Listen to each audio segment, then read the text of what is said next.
کیا ایک آواز کو قید کر کے اس کے نظریے کو بھی قید کیا جا سکتا ہے؟ کیا ایک شخص کو دیواروں کے پیچھے ڈال کر اس کے پیغام کو ختم کیا جا سکتا ہے؟ اور کیا وقت واقعی سچ کو مٹا دیتا ہے یا اسے مزید مضبوط کر دیتا ہے؟ سمندر پار سے میں ہوں ساجدہ امین اور آپ دیکھ رہے ہیں حق اور سچ کی آواز، حرف صداقت۔ ناظرین، آج ہم بات کر رہے ہیں ایک ایسے سفر کی جو صرف دنوں، مہینوں یا سالوں پر مشتمل نہیں، بلکہ یہ ایک نظریے، ایک مزاحمت اور ایک آزمائش کی داستان ہے۔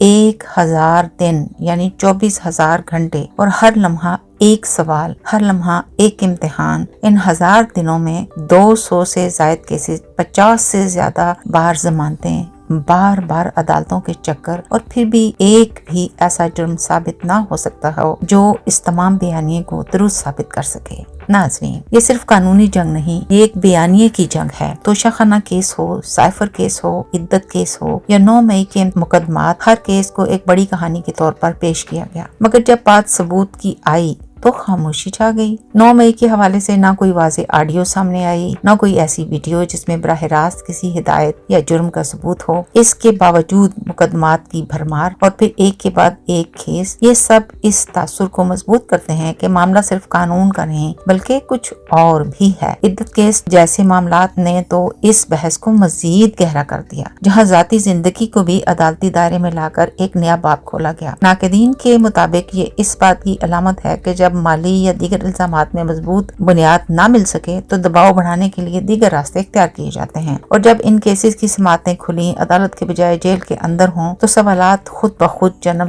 لیتے ہیں۔ کیا شفافیت واقعی برقرار ہے؟ ناظرین، ایک اور پہلو بھی اہم ہے۔ ہر بار جب کسی کیس میں ضمانت ملتی ہے تو فوراً ایک نیا کیس سامنے آ جاتا ہے، گویا ایک سلسلہ ہے جو ختم ہونے کا نام نہیں لیتا۔ اس صورتحال نے صرف قانونی پیچیدگیوں کو بڑھایا بلکہ ایک مسلسل قید کا تاثر بھی پیدا کیا۔ یہ سب کچھ ایک ایسے ماحول کی نشاندہی کرتا ہے جہاں انصاف کی رفتار اور طریقہ کار پر سوال اٹھ رہے ہیں، مگر ان سب کے باوجود ایک حقیقت واضح ہے۔ 1000 دن گزرنے کے بعد بھی نہ وہ آواز خاموش ہوئی، نہ وہ پیغام ختم ہوا، نہ وہ لوگوں کے دلوں سے مٹ سکا۔ یہی وہ پہلو ہے جو اس پوری داستان کو محض ایک قانونی کیس سے بڑھا کر ایک نظریاتی بحث بنا دیتا ہے۔ ناظرین، یہ 1000 دن صرف ایک فرد کے لیے نہیں بلکہ پورے معاشرے کے لیے ایک امتحان ہے۔ یہ سوال ہم سب کے سامنے ہے، کیا ہم نے بطور قوم اپنے نظام، اپنے اصولوں اور اپنے انصاف کے معیار پر غور کیا؟ کیا ہم نے سچ کو پہچاننے کی کوشش کی یا صرف بیانیوں کے پیچھے چلتے رہے؟ تاریخ ہمیشہ گواہ رہتی ہے، وہ صرف